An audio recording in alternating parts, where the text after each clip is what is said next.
What happened last night is a night which I won't forget.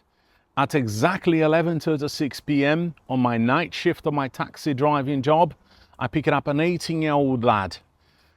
When I arrived, he had several bags and a large chest of drawers. Straight away, I realized this wasn't someone going on a trip. This most likely someone leaving home. As we drove to the train station, I overheard him talking to his girlfriend. He just had a huge argument with his mum. I asked him where he was going. He replied, Cheltenham. But it was almost midnight. There were no trains for the whole journey. When we arrived at the station, I helped him unload everything.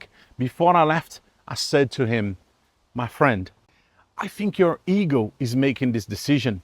You don't really have a plan. Why don't you go home? Apologize to your mum. Sleep in your own bed tonight. Nothing is better than your own bed. You can always make this move another day. Unfortunately, I had to leave to pick up another passenger, which I had already another job on the way.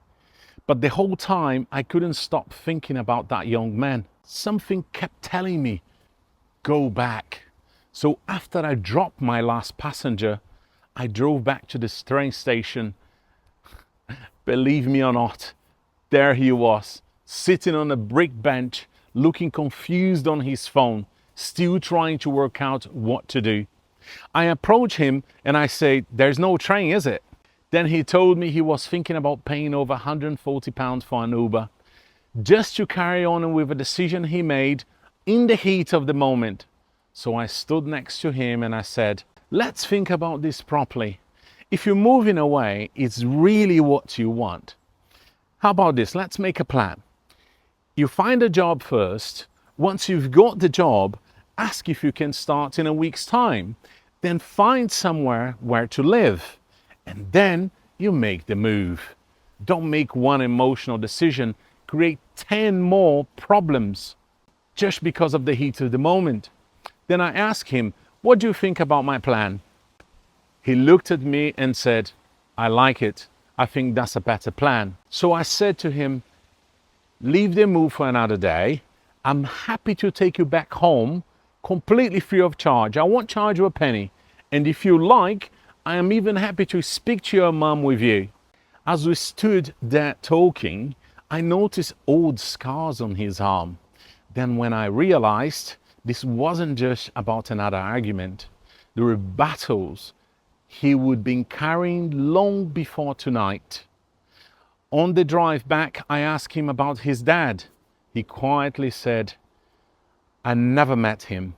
That shattered my heart completely. And that obviously explained a lot. Before he got out of the car, I gave him one of my cards with my phone number on it. And I said, if you ever need someone to talk to, or you need help finding work, or simply need someone to listen, give me a call. The reality is, sometimes people don't need someone to fix their entire life problems. They don't need a lecture in certain moments. They don't need someone to telling them they are wrong.